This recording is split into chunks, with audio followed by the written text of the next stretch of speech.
Assalamualaikum warahmatullahi taala wabarakatuh.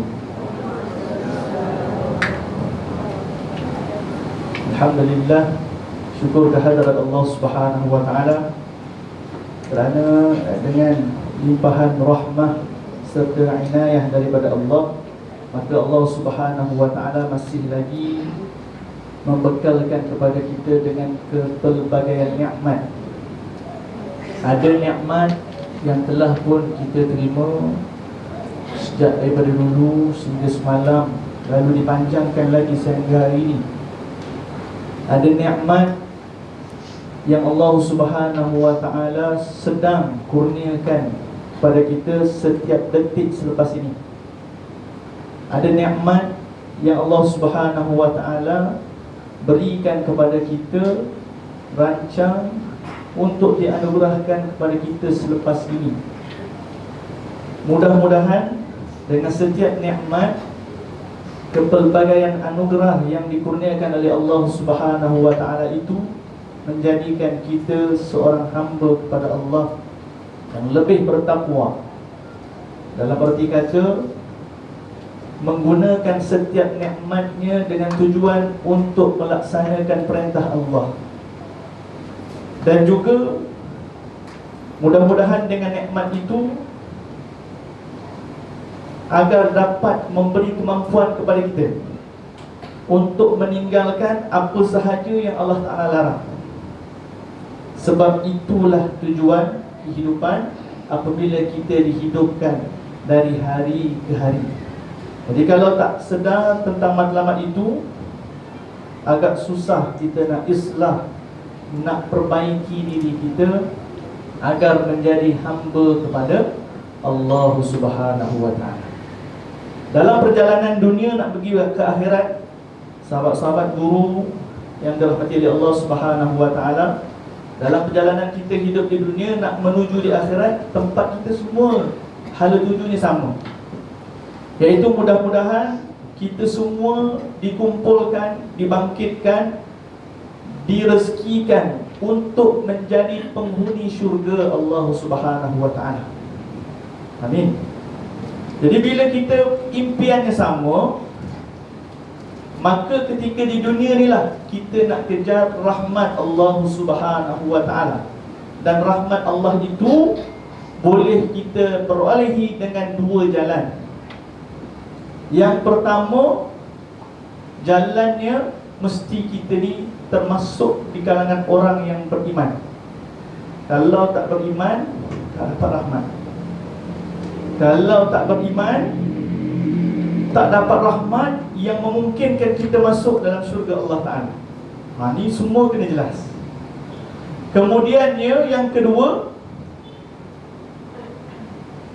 nak dapatkan rahmat Allah Ta'ala adalah dengan jalan kita beramal dengan amalan yang saleh. Amal yang saleh. Amal yang saleh ini dibuat berdasarkan niat kita melakukan setiap perkara hanya kerana Allah Subhanahu wa taala. Sebab apa saya mulakan mukadimah hari ini dengan apa yang saya sebut tadi adalah kerana nak menghadkan hati kita. Hati kita, bukan hati Ustaz Syazah saja, hati saya juga. Sebab esok dah mula cuti. Esok dah mula cuti. Esok ataupun pulang hari ini ada dah yang nak mulakan musafir perjalanan balik ke kampung halaman masing-masing. Kerana apa? Kerana Jumaat ini insya-Allah hari Raya Aidul Adha. Dan hari ini disebut sebagai hari apa? Hari Tarwiyah. Hari Tarwiyah. Esok disebut sebagai hari Yaumul Arafah. Lusa disebut sebagai hari Aidul Adha. Niat kita nak jadikan apa yang kita buat hari ini bermula daripada kita tolak perjalanan kita tadi, daripada rumah sampailah kemari, sehinggalah kita pulang. Moga-moga walaupun kita duduk saja, walaupun kita hanya dengar, walaupun kita hanya bercakap beberapa patah, tidak seperti mana kat sekolah, itu semua biar dihitung oleh Allah Subhanahu Wa Taala sebagai amal-amal saleh yang bakal kita bawa kepada Allah. Allah Ta'ala sebut dalam Al-Quran, Allah Ta'ala sebut apa? Walladzina amanu wa amilus salihat sanudkhiluhum jannatin tajri min tahtihal anharu khalidina fiha wa'dan 'ala Allahi haqqan wa man asdaqu minallahi qila. Gitulah ayat Al-Quran disebut oleh Allah Subhanahu Wa Ta'ala. Orang-orang yang beriman, kata Allah Ta'ala, orang-orang yang beramal saleh, kata Allah Ta'ala. Ini dua laluan, dua ciri, dua keadaan yang Allah Ta'ala sebut banyak ayat dalam Al-Quran. Beriman, amal saleh. Sanudkhiluhum jannatin tajri min tahtihal anhar. Mereka ni kami akan masukkan dalam syurga Allah Subhanahu Wa Ta'ala.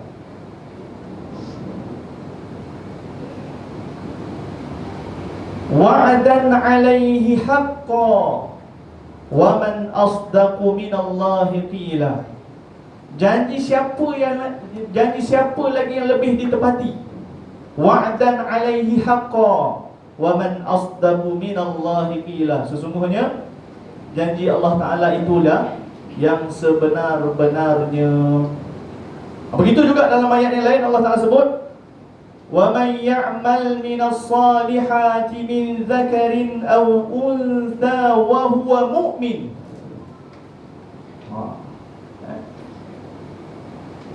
Wa man 'amila salihan min dzakarin aw untha. Siapa yang beramal soleh, sama ada dalam kalangan mereka ni seorang lelaki ataupun perempuan, syaratnya wa huwa mu'min. Syaratnya mereka ni kena yakin.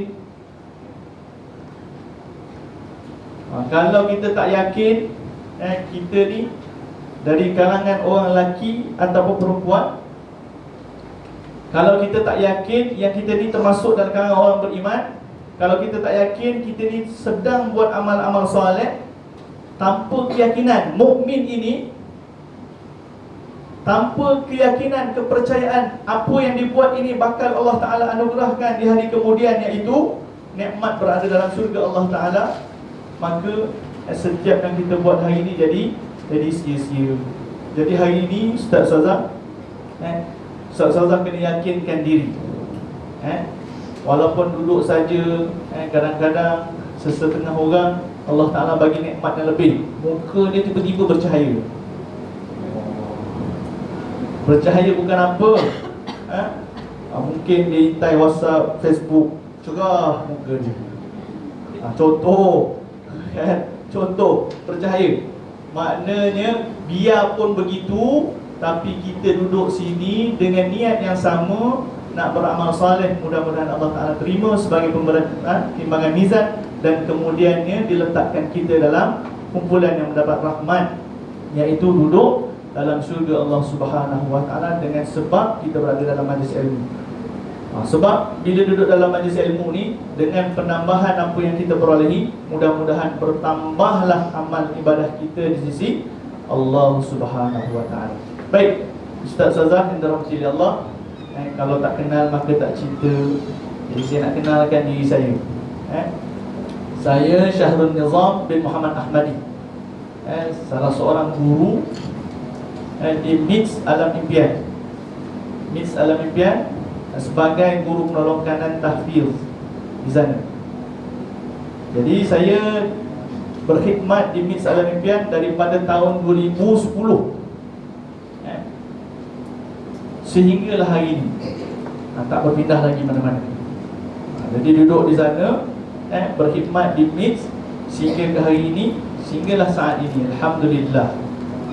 Dan saya salah seorang panel yang dilantik oleh jabatan untuk meneliti bahan buku teks sekolah-sekolah rendah. Di antara pelajaran yang saya diberi tanggungjawab iaitu tajwid dan tilawatul Quran. Tajwid dan tilawatul Quran. Jadi sahabat-sahabat yang dirahmati Allah, buku tajwid ini prosesnya panjang. Masa buat prosesnya panjang. Kita maklum bahawa sahabat-sahabiah, guru-guru yang dirahmati Allah memiliki ilmu yang cukup luas. Dan hari ini proses untuk mendapatkan ilmu itu macam-macam jalan. Boleh dapat dengan secara talaqi wal musyafahah, boleh dapatkan dengan secara berdaurah, boleh dapatkan dengan secara bertafaqquh kita, boleh dapatkan dengan secara hadir dalam kursus-kursus seperti ini, daurah. Boleh dapatkan dengan cara kita mendengar video-video yang telah dikongsi dalam YouTube yang penuh banyak manfaatnya. Boleh kita perolehi dengan kita membeli bahan tajwid yang hari ini di pasaran itu cukup banyak. Ada yang bahasa Arab, ada yang telah diterjemahkan dalam bahasa Melayu. Semua elemen-elemen ini sebenarnya boleh membantu kita daripada tak tahu jadi tahu, daripada tak boleh jadi boleh, daripada tak mampu jadi mampu. Maknanya, asasnya, kita semua maklum bahawa pengetahuan kita ini sebenarnya banyak dan perlu diperluaskan lagi.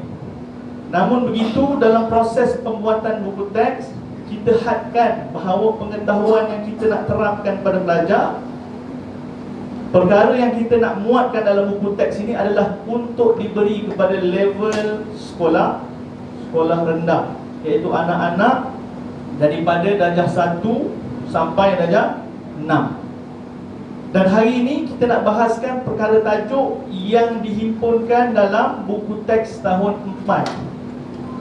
Buku teks tahun 4. Barangkali yang datang hari ini guru-guru yang diberi mandat untuk menyebarkan ilmu berkaitan dengan ilmu tajwid untuk pelajar tahun 4 mungkin. Ataupun juga mungkin di kalangan guru-guru yang hadir ini ada yang datang daripada kalangan guru yang mengajar subjek tahun 5, tahun 6 dan sebagainya. Namun begitu, perkara asas yang ada dalam buku teks ini sebenarnya banyak lagi yang boleh dihimpunkan, tapi kami dihadkan dengan beberapa perkara. Yang pertama, kita hadkan bahawa pendidikan ini adalah secara berperingkat. Ini kena jelas. Pendidikan ini secara berperingkat. Dia tidak habis pada darjah 3 saja.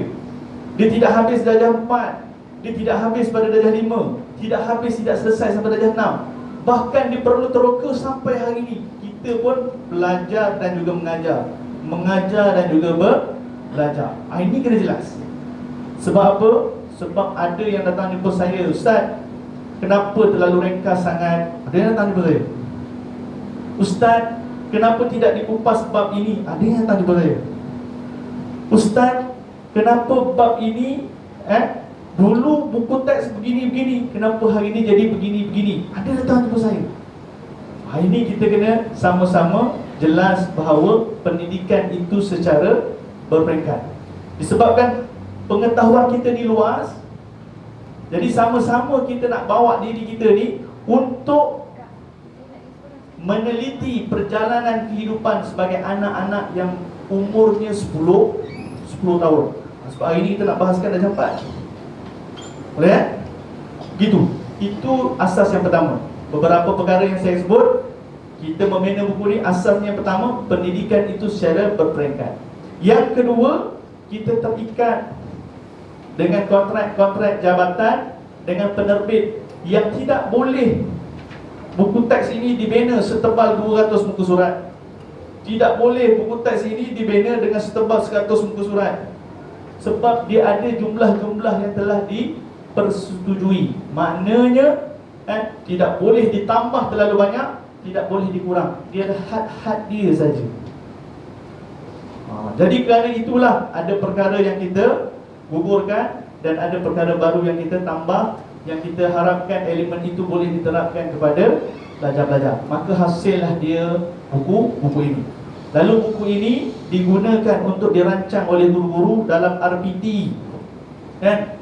Sebab dah jadi sukatan, dah ada huraian sukatan, maka guru-guru pun akan buat rancangan pengajaran tahunan daripada awal tahun sampai akhir tahun. Apa nak diajar dalam kitab ini, bagaimana nak sampaikan supaya daripada awal tu boleh diajar sehingga habis dapat diajarkan semua. Lalu kita pun merancang RPH untuk diajarkan harian-harian kita tu dalam kelas. Tapi kadang-kadang ada yang tak mampu nak ajar sebab apa? Ada program sekolah, tak jadi tak dapat nak ajar sebab tiba-tiba hari itu jatuh hari cuti peristiwa.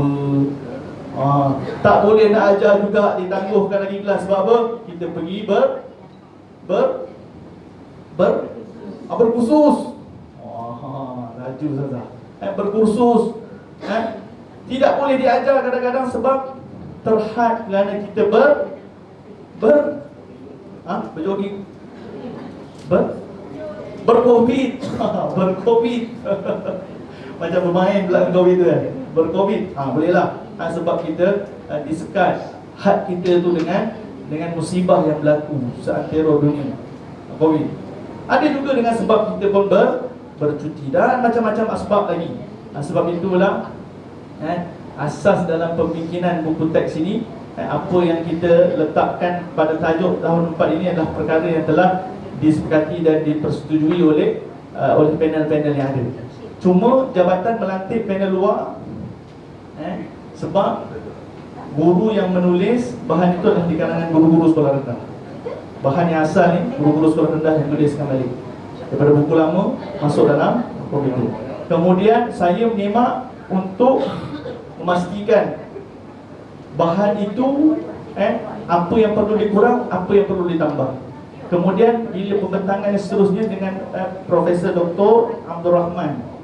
Itu dalam buku teks tu ada seorang namanya Abdul Rahman bin Abdul Ghani. Beliau adalah Profesor Doktor di UPSI. Jadi bila bertemu dengan Profesor Doktor ini, kita nak mempertahankan bahawa tajuk ini kesesuaiannya diajar pada sekolah rendah. Kadang-kadang nak bawa dia ni level profesor, level profesor, nak bawa dia menyelam tahap umur 10 tahun. Kalau ikutkan benda yang dimasukkan tu terlalu banyak. Tapi kita bagi tahu ini. Dan kadang-kadang diminta tukar ini tukar, tambah ini. Dan kalau kita tengok perkara itu yang ditambah itu sesuai diajar sekolah menengah, maka kita bincang balik, Prof, bahan ini ada dibahaskan di peringkat sekolah menengah. Jadi kalau asas ni macam mana? Kalau nak ambil asas saja ambil ini. Maka dia pun cadangkan, maka lahirlah buku ni. Ini saya kena cerita proses dulu pada sahabat-sahabat semua supaya apa? Supaya walaupun kita ni banyak pengetahuan, banyak maklumat, tetapi kita nak menjiwai tahap peringkat umur 10 tahun apabila belajar di sekolah. Baik. Itu mukadimah saya. Mukadimah saya. Yang seterusnya, terima kasih Huruf Setia sediakan mic secara wireless. Boleh jalan ke belakang, boleh ke tepi, boleh ke depan, boleh naik atas. Sebab apa? Ini semua kena faham bahawa ilmu tajwid itu dari segi bahasa al-tahsinul qiraah. Al-tahsinul qiraah. Dari segi bahasa, ilmu tajwid itu adalah untuk memperelokkan bacaan. Memperelokkan bacaan. Itu disebut dalam banyak kitab. Apakah yang dinamakan, apakah yang dimaksudkan dengan tajwid dari sudut bahasa? Kalau dari segi sudut istilah, i'ta'il huruf haqquhu. I'ta'il huruf haqquhu. Maknanya dari segi bahasa, dari segi istilah, tajwid itu adalah memberi hak-hak bagi setiap huruf. Memberi hak-hak bagi setiap huruf indan nutqihi, ketika mana kita nak menyebut huruf itu. Maknanya ini kita kena terapkan pada pelajar kita, bahawa ilmu tajwid bukan semata-mata teori semata-mata. Sebab saya mengajar di MITS, belajar dan mula proses hafaz Quran. Belajar dan mula proses hafaz Quran. Jadi bila belajar dah mula proses hafaz Quran, ingatkan bila dah masuk mix boleh terus menghafaz. Rupanya bila dia masuk mix tak boleh hafaz lagi. Terpaksa kita buatkan mereka ni duduk dalam satu kursus, dalam modul program Talaqqi wal Musyafahah, baca semula ayat Quran. Sebab kita tak nak dia hafaz pada bacaan yang tidak betul. Kita tak nak dia menghafaz pada bacaan yang dia salah menyebutnya. Sebab bila kita baca pada bacaan yang salah disebut, salah ketika membacanya, maka Allah Ta'ala akan menyekat rezeki dia untuk menghafaz Al-Quran. Sebab Al-Quran ini tidak boleh dihafaz dalam keadaan bersalahan. Jadi dia dipermudahkan hafaz. Kenapa? Sebab bacaannya telah diperbetulkan. Sebab itulah kita sebelum hafaz Quran kena talaqqi wal musyafahah. Jadi bila anak-anak bila masuk ke MIF, kita kena kumpulkan mereka. Daripada sebulan, kadang-kadang jadi 2 bulan. Ada satu generasi itu sampai 3 bulan. Kita tahan dulu, jangan hafaz. 3 bulan baca dengan guru. Dia baca tak? Ada yang baca 3 bulan tu paling jauh dapat 8 juzuk. 8 juzuk. Belajar membaca Al-Quran dengan guru dia 1 hari 6 jam. 1 hari 6 jam. 6 jam bersamaan berapa masa?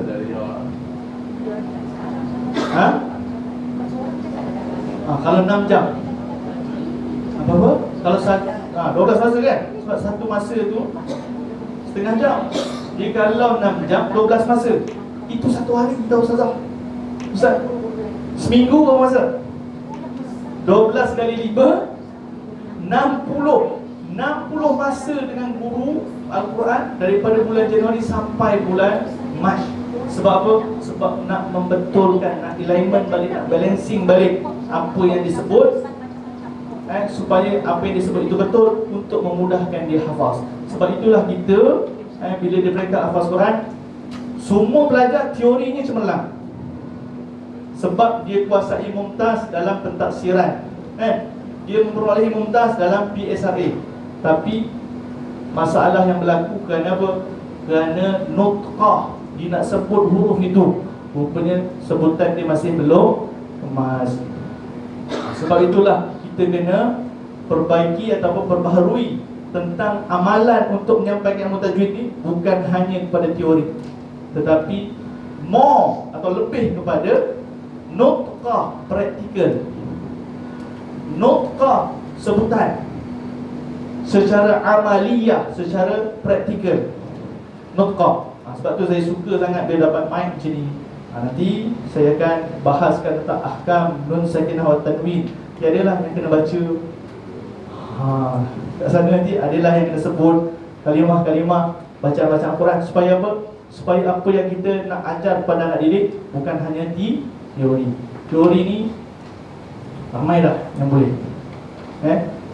Saya dulu antara panel yang dilantik oleh jabatan untuk melantik guru-guru dalam daerah yang mana mereka ini diberi tanggungjawab untuk membimbing guru Quran yang lain. Jadi mereka ni dah dicadangkan nama, lepas tu dipanggil dalam program, kemudian kita panggillah untuk temuruga. Jadi temuruga, kalau generasi-generasi yang sedikit senior, mereka ni kita klasifikasikan dia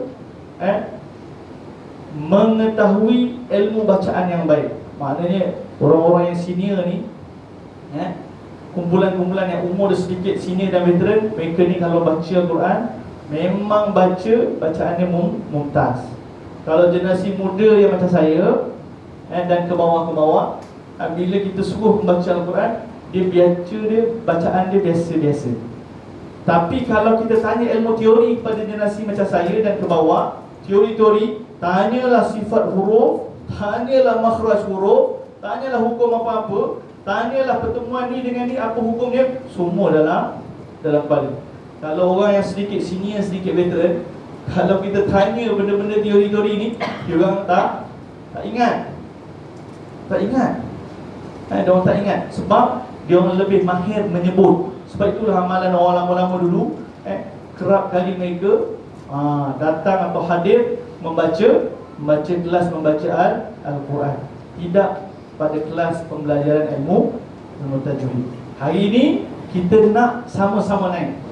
Macam Maharaja Lawak lah pula, sama-sama naik. Maknanya teori pun kita tahu, praktikal pun kita mampu.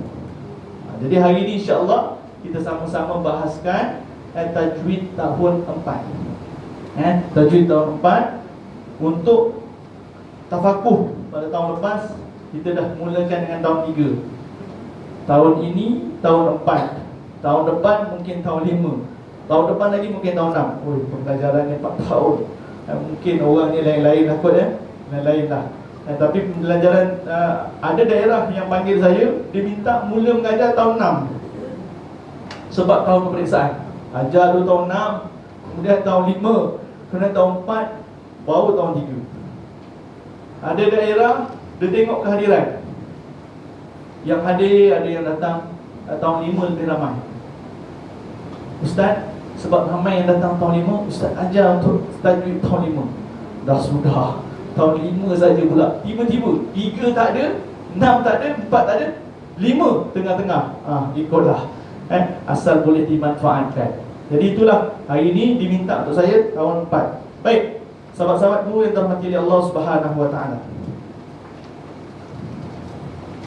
Tahun 4. Tahun 4, tajuk yang dipilih yang dijadikan sebagai satu sukatan ada 4 pelajaran. Ada 4 pelajaran, dimulai dengan hukum nun sakinah wa tanwin, kemudian hukum mim sakinah, kemudian bab qalqalah, kemudian bab alif lam ta'rif. Itulah dia 4 bab yang dimuatkan dalam buku tajwid tahun 4. Ada berapa buku surat, Ustaz? Ada 40, 44, 44, 45 buku surat. Yang paling banyak tahun 5 kan? Buku tajwid yang paling banyak diedit, ditambah dan diperbaiki adalah tahun 5. Tahun 5 tu lebih kurang 80%. 80% diusik pada sukatan yang lepas. Kalau tahun 4 mungkin banyak yang sama, tapi ada banyak juga perkara-perkara yang ditambah sebagai pembaharuan. Baik, kita ada 4 tajuk. Hukum nun sakinah wa tanwin, hukum yang kedua hukum mim sakinah, qalqalah dan juga alif lam ta'rif. Baik, sahabat-sahabat guru yang dirahmati oleh Allah Subhanahu wa taala. Hukum nun sakinah wa tanwin. Sebenarnya kenapa kalau kita membeli apa-apa buku tajwid, apa-apa buku tajwid, tak kira lah buku tajwid bahasa Arab ke, buku tajwid bahasa Melayu ke, terjemah ke, perkara yang paling utama dijelaskan antara bab-bab yang awal adalah hukum nun sakinah wa tanwin. Selepas diajar tentang makhraj dan juga sifat. Sebab apa? Kan tahun 3 kita ajar makhraj sifat tu susah sebenarnya tahu.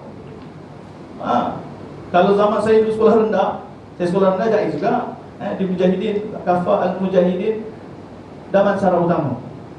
Jadi bila kita belajar tiba-tiba masa tahun 6 tu, bab-bab yang paling hujung baru makhraj huruf dengan sifat huruf. Jadi dia waktu itu kita sekali lalu sekejap sangat, sebab dia bukan bab-bab yang awal. Kalau bab-bab yang awal, UP pun ditanya, PPT pun ditanya, UP2 pun tanya, PAT pun dia akan tanya. Jadi kerap tanya, banyaklah ingat. Tapi hari ini diubah. Makhraj huruf letak di bab paling awal. Sekarang ni darjah 3. Sifat huruf pun paling awal, darjah 3. Kenapa? Kenapa?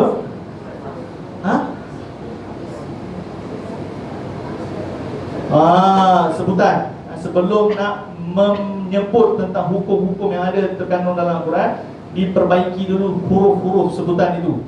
Sebab pada huruf-huruf itu ada hak yang patut ditunaikan. Ada hak yang sifatnya isti'ala, ada hak huruf itu sifatnya istifal, ada sifat huruf itu ismat, izlaq dan sebagainya. Boleh jadi juga ada hak-hak bagi setiap huruf tu. Dahlah dia ada sifat itba', Tetapi dalam masa yang sama rupanya ada pula lagi sifat tambahan, iaitu ghunnah ke, dibaca dengan tafkhim ke, tarqiq ke. Ni perkara-perkara yang diajar dulu. Baik, sahabat-sahabat guru yang dirahmati Allah, ilmu tajwid dari segi mempelajari ilmu tajwid min nahiyatil ilmiyah, dari sudut pembelajaran ilmu. Kita ni kenapa disuruh kita belajar? Apakah dia hukum belajar ilmu tajwid? Belajar ilmu tajwid hukumnya fardu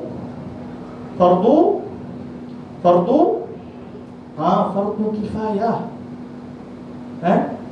Min nahiyatil ilmiyah, dari segi sudut ilmu.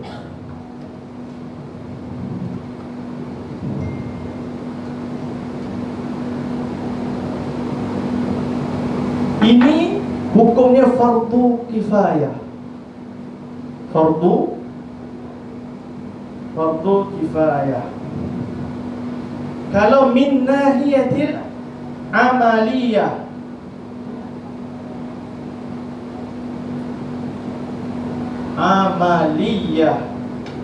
ini barulah fardu ain. Ilmu tajwid, perbahasan dari segi sudut teori, perbahasan dari segi sudut nama-nama yang diberi oleh ulama-ulama tentang hukum-hukum yang ada dalam Quran, itu dipanggil fardu kifayah. Tapi ilmu tajwid apabila nak dibaca, nak disebut tentang pengamalan dalam membaca Al-Quran, itu dia jadi fardu ain. Maknanya setiap orang Islam bila dia nak baca Al-Quran, mesti dia baca dengan secara tajwid. Itu dipanggil fardu ain, wajib, tak boleh tinggalkan. Kalau mempelajari ilmu tajwid, itu fardu kifayah. Fardu kifayah. Ini kita kena jelas. Perbahasan tentang ilmu tajwid dari segi fokus kepada ayat Al-Quran saja. Kita kadang-kadang datang orang tanya, Ustaz, kenapa dia azan? Kita belajar ilmu tajwid ada 6 harakat saja, kan? Yang paling tinggi, yang paling highest 6 harakat. Yang paling rendah berapa harakat? 2. Satu harakat tak ada. Dia ada taslisul badan, dia ada sampai 1/3 saja. Harakat ada sampai 1/3. Ini kalau kita belajar tahun 6, ada bab riwayat khas bagi Imam Hafs an Asim. Dekat sana ada bab bacaan raw, kan? Bacaan raw. Bacaan raw itu kena dibaca 1/3 harakat. Maknanya paling rendah 1/3. Bukan 1/3, kecil lagi daripada 1. Tapi yang paling tinggi, yang paling panjang 6 harakat. Datang orang, Ustaz Nizam, kenapa orang azan dia punya mat dia tu, dia punya nafas dia tu panjang itu lebih 6 harakat? Ada yang tanya, Ustaz Nizam, kenapa dalam ilmu tarannum, bukan tarannum, ilmu berzanji, dia baca tempat yang tak panjang dipanjangkan? Apa hukum dia? Ni nak bagi tahu perbahasan ilmu tajwid dari segi fardu ain ketika nak menyebut hanya kepada ayat kalimat Al-Quraniyah, hanya terfokus kepada ayat Quran saja. Datanglah matan hadis, matan hadis biasa sebut apa?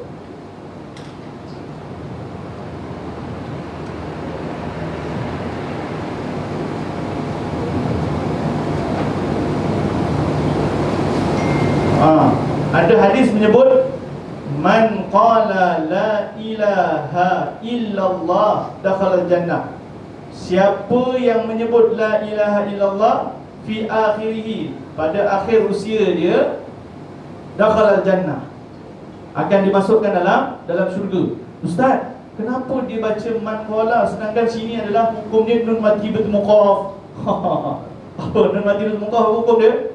Ikhfa. Takkan nak dibaca man qala la ilaha illallah fi akhirih dakhala al-jannah. takkan nak sebut secara ikhfa. Jadi sebenarnya perbahasan ilmu tajwid dia hanya terfokus terkait kandungannya pada ayat Qur'aniyah. Ni kita kena jelas. Jadi bila belajar ilmu tajwid itu fardu kifayah, boleh siapa-siapa tak nak belajar. Tapi bila nak baca ayat Quran, mesti dikenakan ilmu, mesti dikena seiring dengan bacaan bertajwid. Sebab membaca Al-Quran dengan tajwid itu fardu ain. Jadi perkara pertama, ada 3 perkara yang patut kita ketahui nak menjadikan bacaan kita itu termasuk bacaan bertajwid. Yang pertama, mestilah dia membaca dengan makhraj huruf yang betul. Seseorang yang dinilai membaca Al-Quran dengan bertajwid, ada 3 perkara yang perlu dia buat. Yang pertama, dia membaca dengan makhraj huruf yang betul. Itu yang pertama. Yang kedua, dia membaca Al-Quran dengan sifat huruf yang tepat. Itu yang kedua. Yang ketiga, seseorang yang nak membaca Al-Quran mesti mengetahui ma'rifatul wuquf wal ibtida'. Mesti mengetahui tempat mana dia nak berhenti, tempat mana dia nak mula ayat. Jadi kalau tahu 3 elemen itu, bila dia membaca Al-Quran, bermakna dia telah mempelajari ataupun membaca Al-Quran dengan bertajwid. Ni 3 perkara tu. Sebab itulah berdasarkan daripada matan ulama-ulama dalam kitab-kitab induk ilmu tajwid, maka kita letakkan pembelajaran makhraj huruf, sifat huruf itu di tempat yang paling awal. Sebab itulah anak-anak belajar bab makhraj huruf dulu dan sifat huruf pada tahun 3. Jelas? Ni kadang-kadang kita tak tahu. Ini sampai ke tahap saya mengajar yang untuk tim darjah 6. Saya bertafakuh dengan daerah Sepang sebagai contoh. Sampai dia tanya, Ustaz, tak boleh ke kita sebut mad lazim harfi, mad lazim mustaqal kalimi? Biasa kan?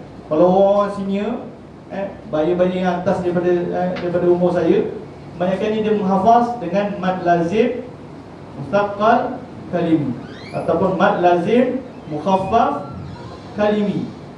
Sedangkan dari segi ilmu perbahasan dia, dari segi ilmu perbahasan, kita betulkan balik sebutan nama hukum dalam kitab tajwid tahun 6. Kita letak di situ mad lazim kalimi mustaqal. Tahun 5? Tahun 5. Bukan tahun 6, tahun 5. Betul lah. Maknanya dah tahulah kan daerah mana yang tiba-tiba minta saya darjah 5. Dari Sepang. Maknanya begitu. Mad lazim kalimi, sama ada dia kalimi ataupun dia mukhaffaf, ataupun dia harf. Mad lazim kalimi ataupun harf. Sama ada dia musaqqal ataupun mukhaffaf, itu dipanggil apa? Hukum bacaan. Kalau dia musaqqal, maknanya dia dibaca dengan idgham. Kalau dia mukhaffaf, tak ada idgham. Jadi dia tak bolehlah hukum tu berada di tengah. Kalimah atau huruf itu dia berada di akhir. Jadi itu antara benda yang kita betulkan. Dan samalah juga dalam perbahasan tentang bab. Kenapa kalau orang tanya kenapa kita diminta ataupun kandungan sukatan tajwid yang ada dalam SRA kita diajar makhraj huruf dengan sifat huruf, sedangkan makhraj itu, bab makhraj dengan sifat itu bab yang payah untuk dikuasai oleh anak-anak. Kita terikat dengan kandungan ilmu induk bahawa ilmu tajwid itu yang dikatakan seseorang Muslim membaca Al-Quran secara bertajwid adalah kerana dia telah membaca Al-Quran dengan makhraj huruf yang betul, dia telah membaca Al-Quran dengan sifat huruf yang tepat, dan dia mengetahui macam mana nak berhenti dan macam mana nak memulakan ayat. Sebab itulah benda tu kita ajarkan di tahun 3. Tiba-tiba datang tahun 4, kita kembali kepada bab yang biasa dibahaskan, iaitu bab ahkam nun sakinah wa tanwin. Jadi kenapa banyak-banyak bab dalam ilmu tajwid kita dahulukan bab ni? Kenapa? Ni guru kena tahu ni, tafakuh kan? Kenapa? Kenapa dia tak mulakan dengan mim sakinah? Kenapa dia tak mulakan bab, apa lagi bab yang lain? Bab qalqalah ke? Alif lam ta'arif ke? Kenapa dimulakan dengan ahkam nun sakinah wa tanwin? Sebab betul. Sebab Al-Quran itu asasnya dibaca oleh Rasulullah. Kemudian Rasulullah meminta penulis wahyu, katibul wahyu, penulis wahyu menulis ayat Al-Quran. Jadi Al-Quran ditulis secara resam. Yang asalnya secara resam, ditulis macam tu je lah.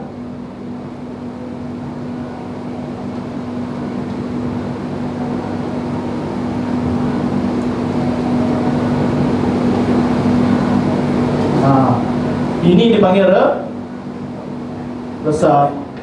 Barulah ke peringkat yang seterusnya dimasukkan titik. Peringkat seterusnya baru ada titik.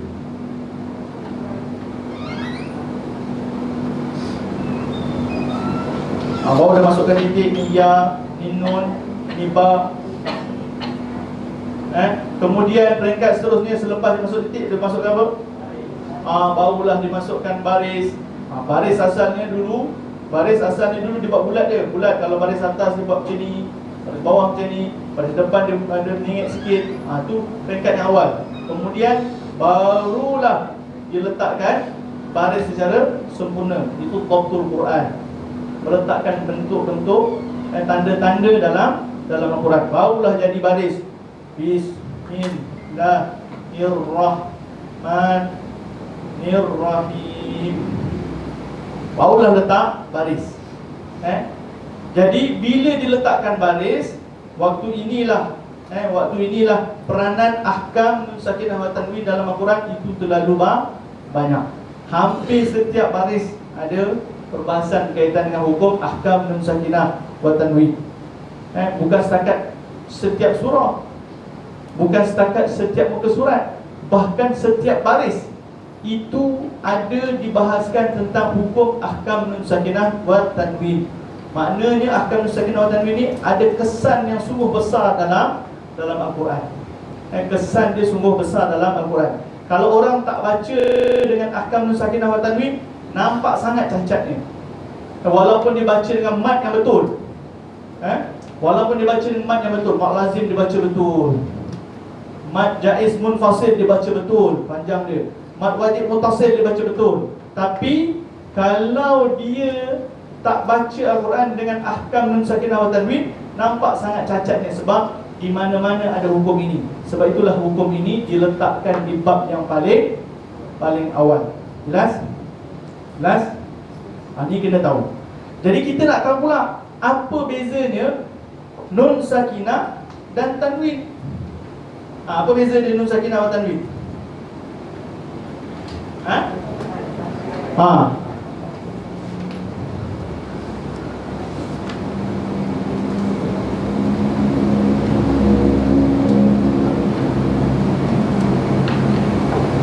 Ini nun sakinah, ini tanwin. Apa beza nun sakinah wa tanwin? Macam mana? Nun bertanda mati. Kalau tanwin? Okey, tu yang atas tu lah. Ustaz tengok yang atas tu. Nun sakinah ada bertanda mati. Kalau tanwin ada baris dua. Tu dari segi dhabtnya kan, dari segi tanda dalam Quran. Okey, yang lain? Nun itu huruf dan tanwin itu baris. Betul ke? Nun itu huruf, tanda itu baris. Ada yang kata betul. Kalau ada sebab ada yang kata betul, saya uraikan. Tanwin dia adalah nun mati di akhir kalimah. Nun mati di akhir kalimah. Contohnya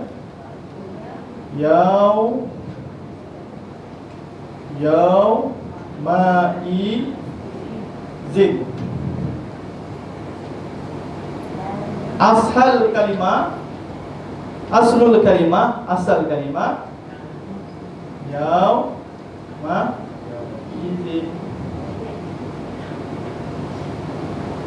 Asal kalimah maknanya dia bukanlah kerana baris. Ni kita nak tolak pandangan yang kata tadi bezanya satu nun, satu lagi baris. Bukan. Sebab sebenarnya asal dia memang dia huruf. Dia ada huruf di akhir kalimah. Nun mati di akhir kalimah. Baik. Beza antara nun sakinah dan tanwin. Yang pertama, kalau nun sakinah dia kekal pada lafaz dan juga penulisan. Kekal pada lafaz dan juga pada penulisan. Kalau nun sakinah tanwin, dia kekal dalam lafaz tapi tak ada pada penulisan. Okey? Kekal pada lafaz, tak ada penulisan. Maknanya kalau kita baca yauma izin lah. Tapi kalau tulis tak ada.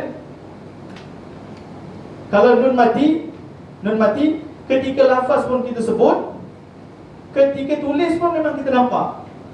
Kan? Contohnya kita tulis apa? Kalimah nun mati. Mim man amana. Man amana.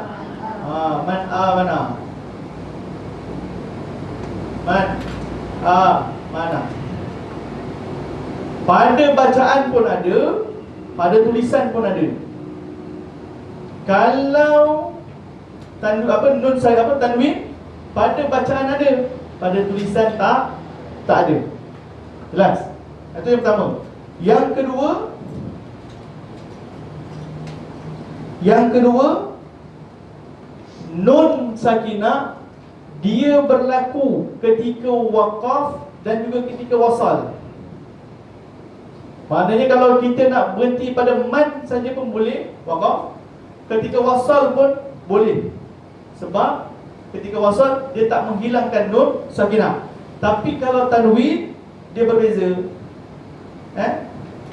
Kalau tanwin dia ada ketika wasal, ketika waqaf dia tak ada. Ketika waqaf dia tak ada. Contoh nak waqaf ni akan bunyi macam mana? Yauma'id. Maknanya tak ada langsung disebut yauma'idin. Tak ada. Maknanya bila sebut yauma'id, langsunglah tak dengar bunyi tanwin tu. Jelas? Itu beza dia, nun sakinah dan juga tanwin. Kalau nun sakinah dia berlaku di tengah-tengah kalimah dan juga di hujung kalimah. Dia boleh berada di tengah-tengah kalimah atau di hujung kalimah.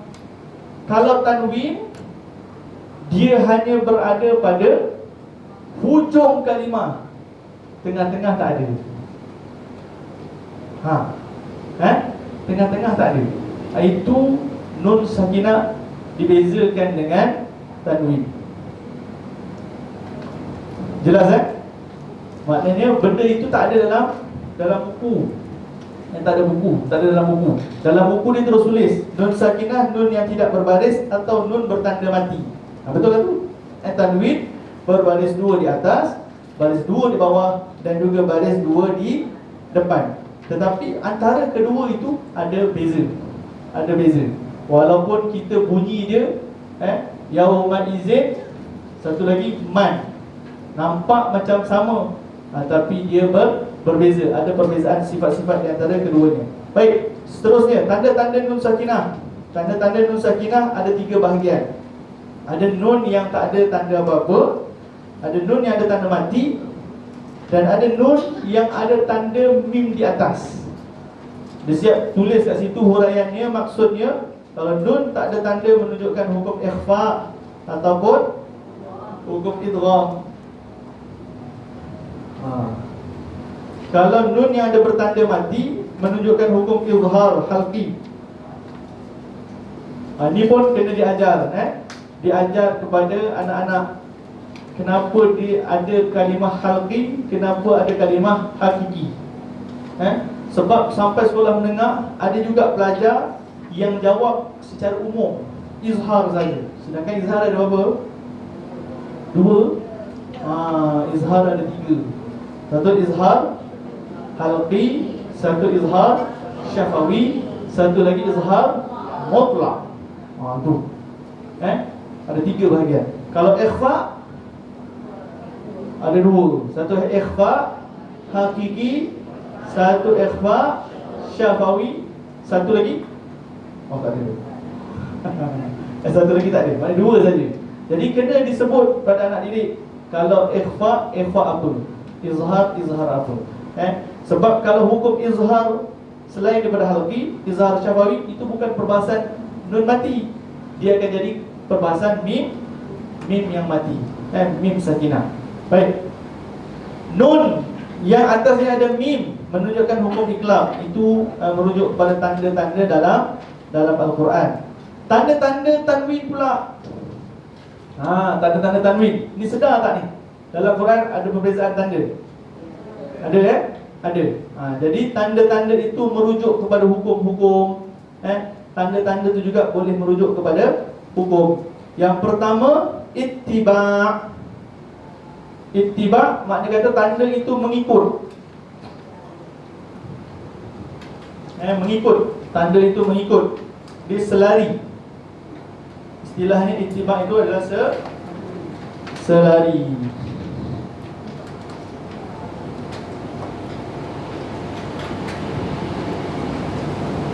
Ha, 69. 69. Biasanya hukum yang menggunakan tanda ini hukum apa? Hukum izhar. Hukum izhar. Hukum izhar. Kalau iqlab, dia tunjukkan contoh. Ni dalam ilmu keyboard, waktu typing tu memang susah nak jumpa tanda yang ada mim kecil merujuk kepada hukum iqlab. Macam ni, sebenarnya tanda dia macam tu kan? Tanda-tanda sebenarnya macam tu. Tapi disebabkan ada hukum iqlab, jadi baris ini ditukar kepada mim, baris ni ditukar kepada mim kecil, baris ni ditukar kepada mim kecil.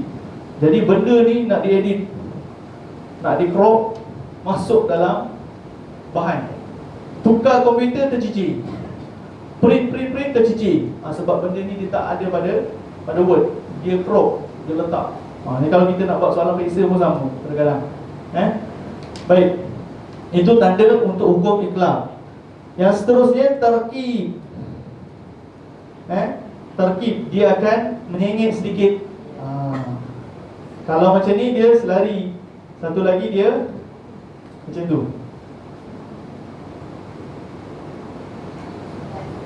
99. Ini tanda-tanda dalam Al-Quran nak merujuk pada hukum. Sebab itulah asal dulu Al-Quran dia datang hanya resam saja. Kemudian datanglah perbezaan bacaan di kalangan ulama-ulama ataupun orang-orang yang baca Al-Quran. Bila jazirah Islam itu dah luas, empayan Islam itu dah besar, dah luas, dah banyak, wujud perbezaan bacaan, barulah dicadangkan untuk ditambah baik pada penulisan Al-Quran, sehinggalah ada yang ada pada hari ini. Yang ada hari ini lagilah macam-macam. Yang Ustaz pernah jumpa berapa? Ada 15 dalam satu. Ada tak lebih pada tu?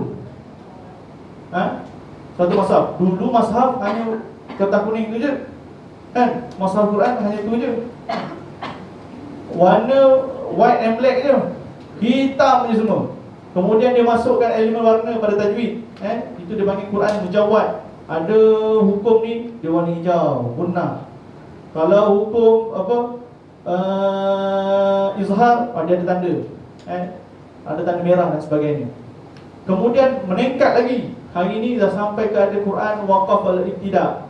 Maknanya bila kita berhenti kat situ, dicadangkan kita ibtida ayat di sini. Sampai tahap itu. Kalau yang saya pernah jumpa 15 dalam satu. Dan saya pernah tengok dalam internet ada juga 22 dalam satu. 22 dalam satu. Biasanya Quran-Quran ni dia tak ada kat sini. Quran daripada luar, Quran daripada Indonesia, ya kan? Jadi kalau 15 tu dia masukkan semualah.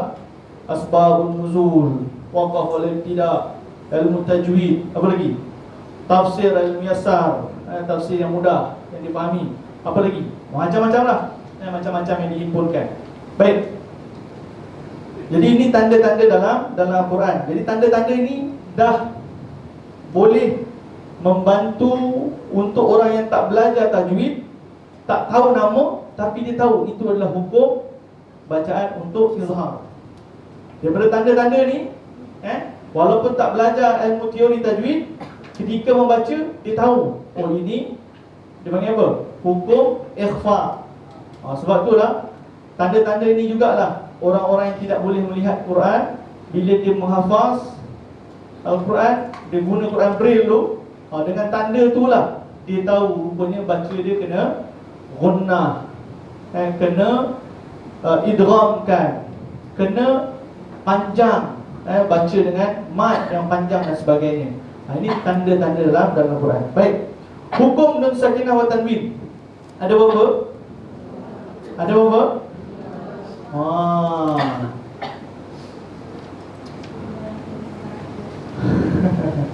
Lima ke empat ke. Jadi yang sebut tu dia tahulah tu.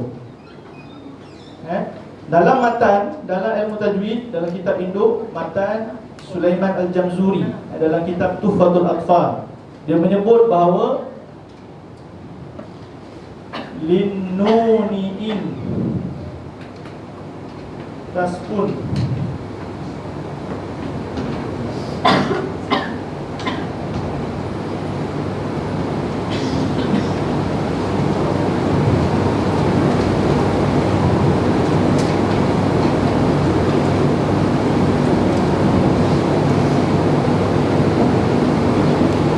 linnuniin taskun walid tanwini arba'u ahkamun fakhuz tabyini. Ini dalil lah kita panggil. Dalam ilmu tajwid dia kena ada sandaran dalil. Jadi dalilnya adalah daripada matan-matan kitab-kitab induk. Jadi disebut di sini untuk nun, sakinah dan tanwin ada 4 hukum. Ada 4 hukum. Jadi bila kita nak masukkan dalam buku ni, kita tak boleh nak tulis nombor 4. Nombor 1, 2, 3, 4 tak boleh. Sebab itu dia ada cabang lagi. Jadi kita keluarkan nombor tu. Jadi kita tak sebut dengan anak murid ada 5 dan tak sebut juga kepada anak murid ada 4. Tapi bila dah kita masukkan gambar raja, seolah-olahnya hukum nun sakinah tanwin tu ada 5. Tapi sebenarnya dia adalah 4. Yang pertama hukum dia, yang pertama izhar. Yang kedua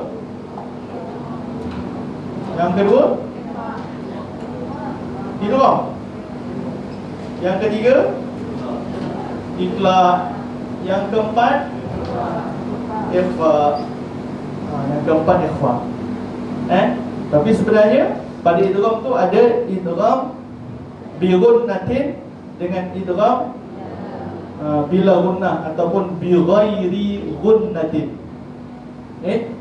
Jadi kalau kita tanya pada anak didik berapa hukum pada hukum nun sakinah wa tanwin, jadi kalau disebut 5 boleh jadi betul, kalau disebut 4 pun juga betul. Yang sebaiknya kita minta mereka nyatakan.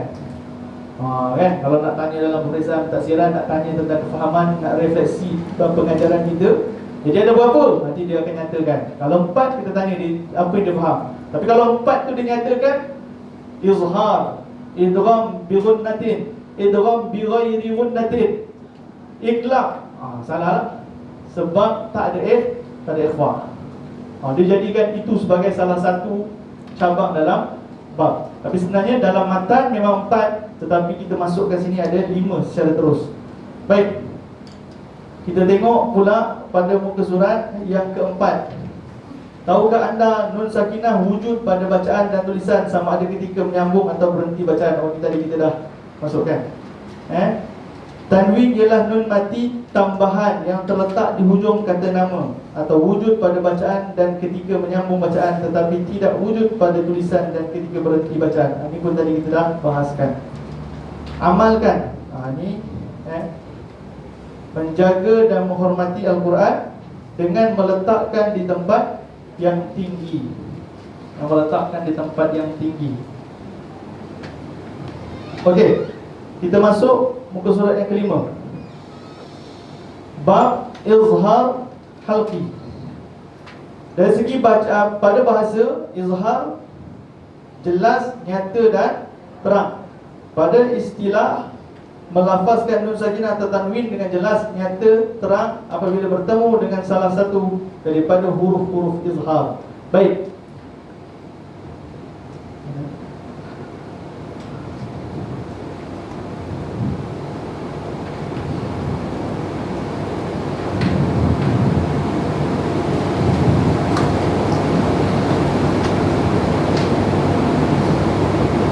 Nun mati atau tanwin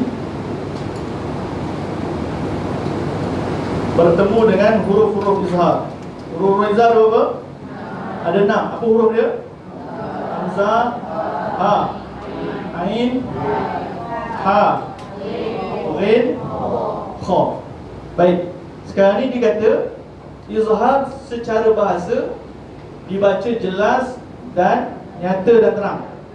Dari segi istilah melafazkan nun sakinah tanwin secara jelas, nyata dan terang apabila bertemu dengan huruf salah satu huruf-huruf izhar.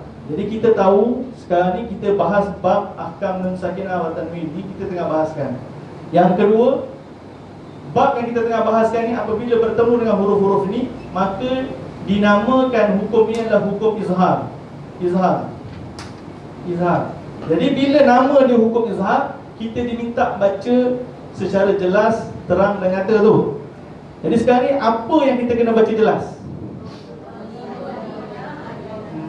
Nun sakinah atau tanwin. Bukan yang kita kena baca jelas tu huruf-huruf izhar. Maknanya bila kita melafazkan satu huruf, satu ayat Quran, maknanya bila terkandung hukum nun sakinah tanwin pada bab yang bertemu dengan huruf-huruf izhar, jadi huruf-huruf ini yang dibaca dengan jelas. Nun mati atau tanwin itu. Nun mati ataupun tanwin. Jadi kenapa dibaca dengan jelas? Sebab izhar.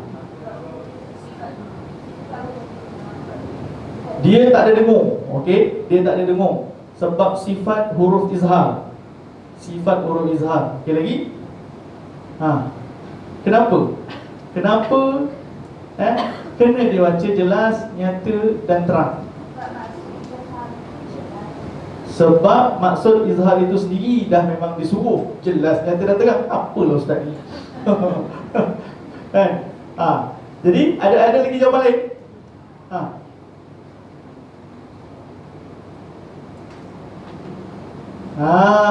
Ustaz siapa ni?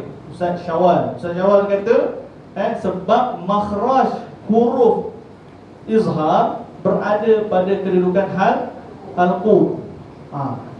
Okey, lagi? Ada jawapan lain? Nama dia izhar. Nama dia izhar. Okey? Maknanya bila dah nama dia dah, ulama dah bagi nama, ikut je lah. Dari segi bahasa pun dah tulis jelas, terang dan nyata tu Ustaz. Itulah dia. Kena dijelaskan pada bacaan. Okey, sebenarnya disebut Al-Quran ini didatangkan kepada Rasulullah, sebab itulah Jibril suruh baca Iqra ya Muhammad. Nabi bila terima wahyu naik ke gua Hira, bertemu dengan Jibril alaihissalam. Jadi Jibril alaihissalam kata apa? Iqra ya Muhammad. Bacalah wahai Muhammad. Iqra bismi rabbikal ladzi khalaq. Lepas tu Nabi sebut apa? Wallahi ana ma biqari'in. Dia kata wallahi demi Allah aku ni tak reti nak baca. Lalu disuruh lagi, Iqra ya Muhammad. Wallahi ana biqari. Aku ni tak pandai baca, tak reti baca. Sampailah dirangkul tubuh Nabi, sempit nafas Nabi, sampailah rasa senak. Sebab tulang rusuk ni bertemu di antara salah satu sama lain. Rasa senak. Saya bila itu yang kita gambarkan pada sirah-sirah Nabawiyah, saya tahu memang sakit tu begitulah. Maknanya sampai sesak nafas. Maknanya Nabi, waktu Jibril AS peluk dia tu, sesak nafas Nabi tu, maknanya kalau sampailah bersentuhan tulang rusuk itu kepada jantung, boleh bawa kepada kematian. Maknanya bahaya tak bahayalah. Tapi Jibril tetap nakkan Nabi Muhammad sallallahu alaihi wasallam baca perkataan itu. Jadi asalnya Al-Quran ini disampaikan oleh Rasulullah pada khutbah, pada ketika Nabi menyampaikan dakwah. Nabi menyebut saja Al-Quran itu, menyebut saja. Kemudian selepas Nabi dah wafat, barulah diberi nama Izhar. Diberi nama Izhar. Bukanlah kerana nama ni kita kena ikut, tak. Jadi saya kena huraikan itu sebab apa? Nak menjelaskan tentang jawapan-jawapan yang lain tadi itu, bukan nak kata salah, tetapi kalaulah kita mengangkat itu sebagai jawapan, seolah-olah macam ada nama ni, barulah memang kita kena baca jelas, barulah kita kena baca nyata dengan terang. Sedangkan Al-Quran itu datang dengan bacaan, bukan pada nama ataupun penulisan. Jelas Jadi tadi pandangan Ustaz Syawal tu betul dan tepat. Kenapa? Kerana huruf-huruf izhar ini dia jauh daripada lidah. Jauh daripada lidah. Huruf-huruf itu berada pada halqum. Jadi kalaulah halqum kita tu macam ni, halqum kita tu macam tu, jadi huruf hamzah dan ha berada di mana? Di pangkal. Hamzah dan ha. Kemudian Ain dan ha. Kemudian Ghain dan juga Kha. Ini yang nak tegak. Ini dah lidah. Dah lidah. Nun sakinah atau tanwin, kita sebut tadi kan, nun sakinah ada pada lafaz dan ada pada tulisan. Ada pada lafaz, ada pada tulisan. Nun sakinah. Jadi tempat nun kat mana? Lidah. Kat bahagian mana? Ni lidah kita ni. Kat bahagian mana? Ujung. Nun sakinah atau tempat nun berada pada ujung lidah. Jelas? Tanwin pula, dia adalah nun sakinah pada akhir kalimah. Jadi dia ada pada lafaz tapi tak ada pada tulisan, kan? Jadi bila ada pada lafaz, ketika mana nak lafazkan tanwin, dia berada di sini, di ujung lidah. Tiba-tiba nak dibawa kepada huruf seterusnya, nun jauh ke dalam.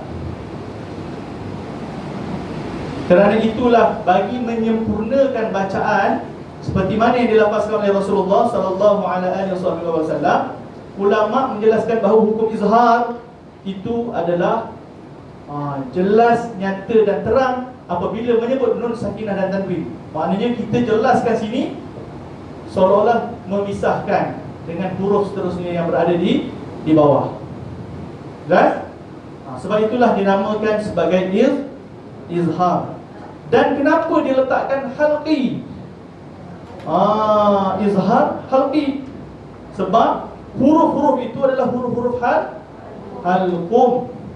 Okey, dalam bab makharijul huruf, bab makhraj huruf ada berapa? Ada berapa bahagian? Makhraj huruf.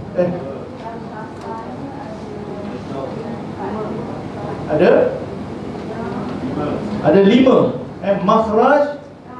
Makhraj secara umum, makhraj ammah. Makhraj secara umum ada 5.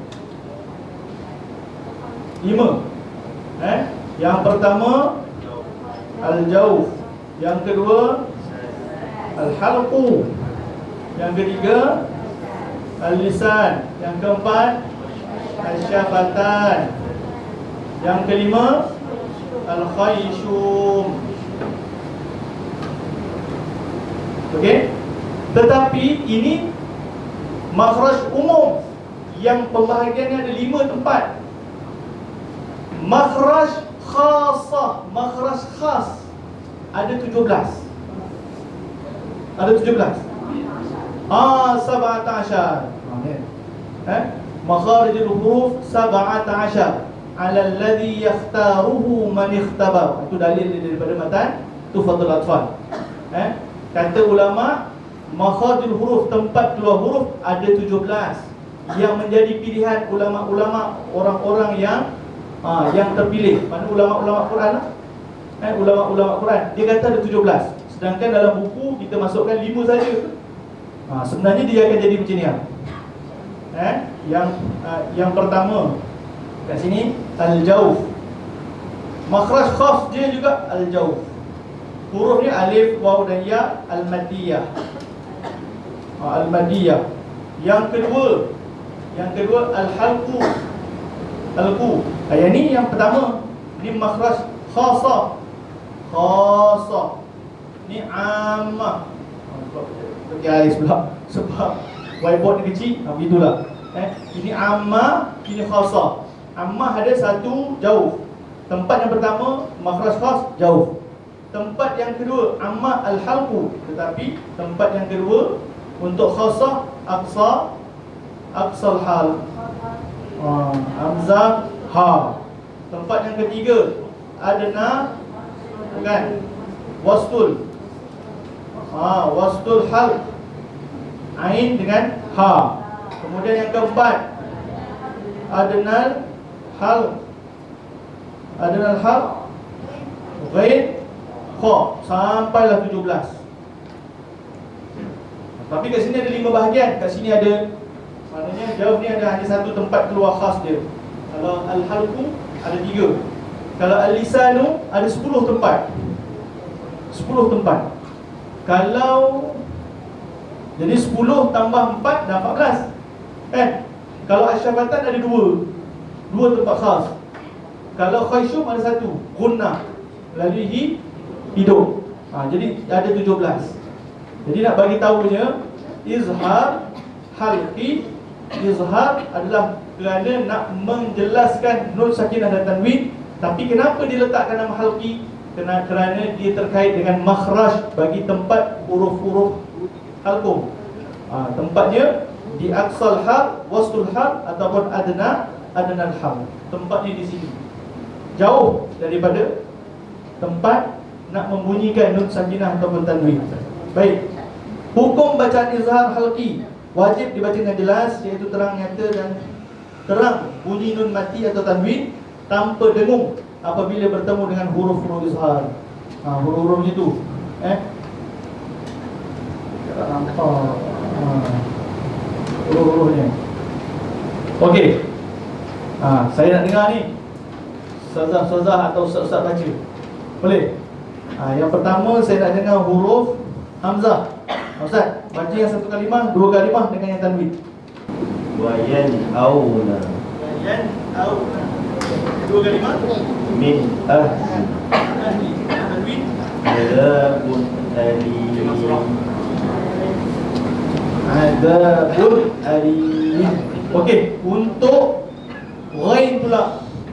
Untuk ghain. Ustaz.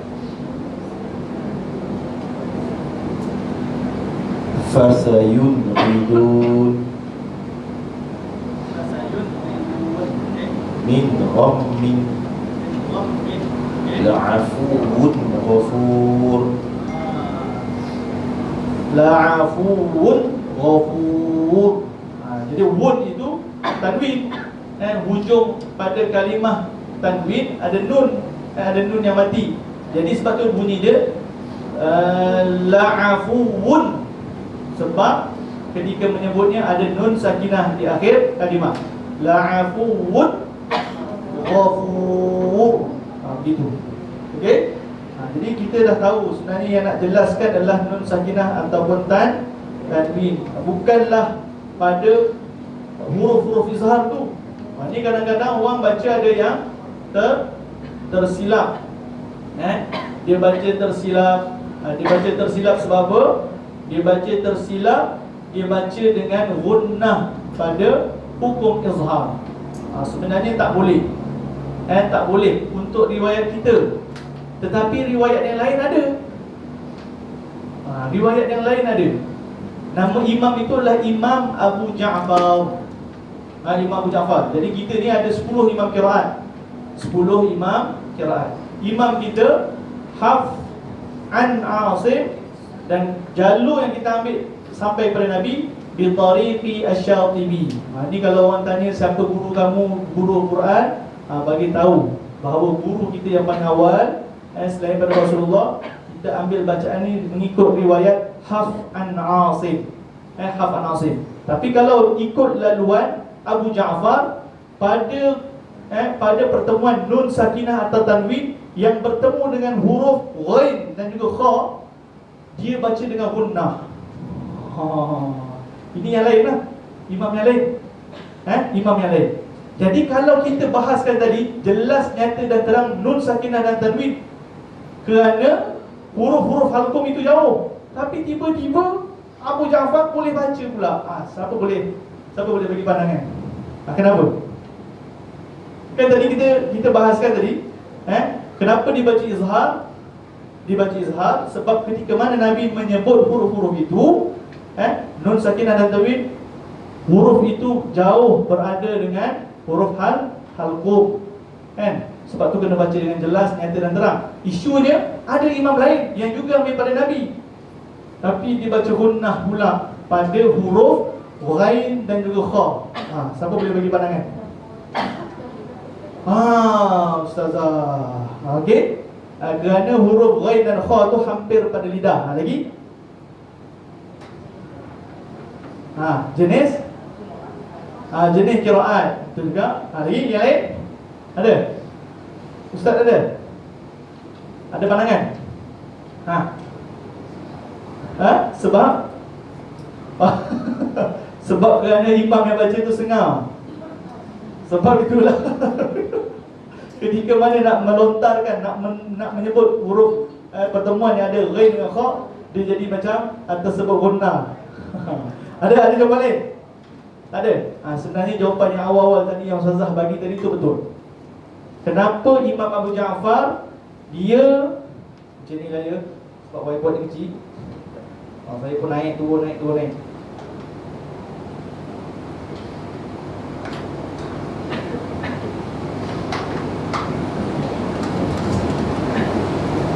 Okey, kita tadi kan halqum, hamzah, ha, ain, ha, ghain, kha. Sini dah lidah, sini dah lidah, ni nak tegak. Jadi jawapan Ustazah tadi itu betul. Sebab pada kedudukan nak melafazkan tanwin dan nun sakinah itu, kedudukan ghain dengan kha itu dia hampir dengan makhraj lisan. Makhraj am sini adalah halqum, sini adalah lisan. Kalau khayshum, khayshum atas. Kalau jauh ruang al-khalla ad-dakhil khalqi ila al-fammi. Ni jauh. Daripada dalam ni keluar sampai ruang yang ada daripada halqum sampai ke mulut. Itu dipanggil jauh. Kalau halqi sini saja. Kalau sini adalah lisan. Jadi bila walaupun dia adalah halqum, tetapi dia hampir pada kedudukan makhraj am al-lisan. Sebab itulah Imam Abu Ja'far ketika mana dia baca dengan nun mati atau nun sakinah dan tanwin, ketika bertemu huruf ghain dengan kha, dia baca dengan gunnah. Nanti siapa nak test? Siapa nak test baca dengan gunnah? Siapa nak test? Ustazah pula. Kan biasa kita baca memang jumpa je kita akan baca izhar kan. Ustazah, nanti jawab betul.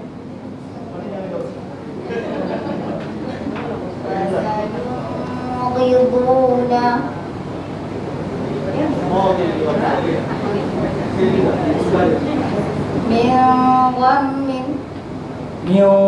ghammin. Okey. Lagi siapa lagi yang bawahnya? Untuk contoh kha. Ustazah.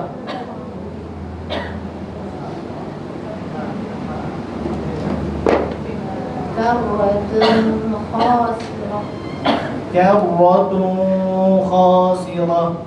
Jadi dia baca dengan gunnah. Jadi itu adalah untuk Imam Abu Ja'far.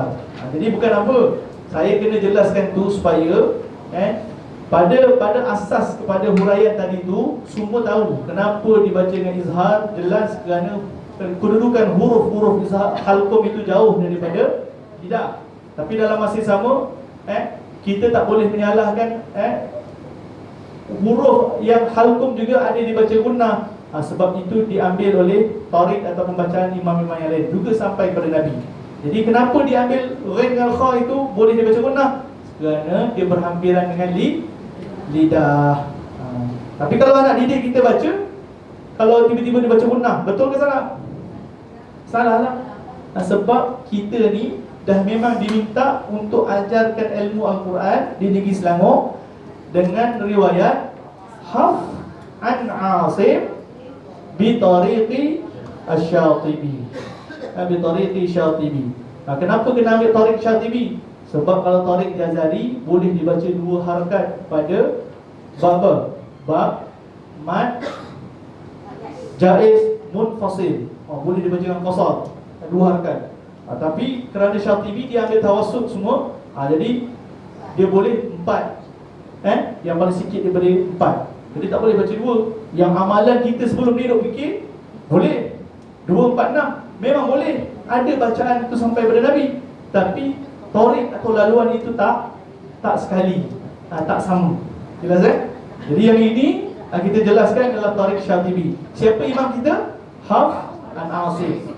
Asim adalah guru besar, guru yang kabir. Dia sekali dengan Abu Ja'far. Abu Ja'far dengan Asim ni di satu level, guru-guru qurra. Setiap guru-guru tu ada 2 anak murid yang masyhur. Anak murid ni ramai, tapi yang paling masyhur, yang paling masyhur ada 2. Satu Hafs, satu lagi Syu'bah.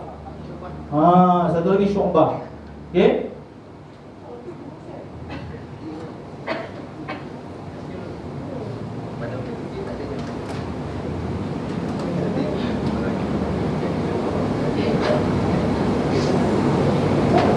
Al-Imam Al-Qurra ada 10. Ada 10 Kami ni 10 angka Melayu. Ada yang nombor 1, 2, 3, 4, 5, 6 sampai 7, 8, 9, 10. Sampai ke 10. Jadi kalau Abu Ja'far nombor 9. Dia ada anak murid dia. Kita pula Hafs an Asim. Asim kita ni imam nombor 5. Imam nombor 5. Di bawah dia ada 2 anak murid yang utama. Satu Hafs, satu lagi Syu'bah. Satu lagi Syu'bah. Sebab itulah bila dalam bab tahun 6, kalau perasan ada satu bab dipanggil apa? Bab bacaan-bacaan khas riwayat Hafs an Asim.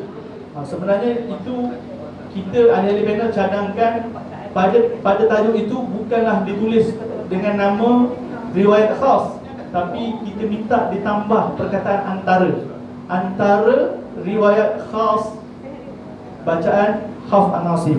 Kenapa antara?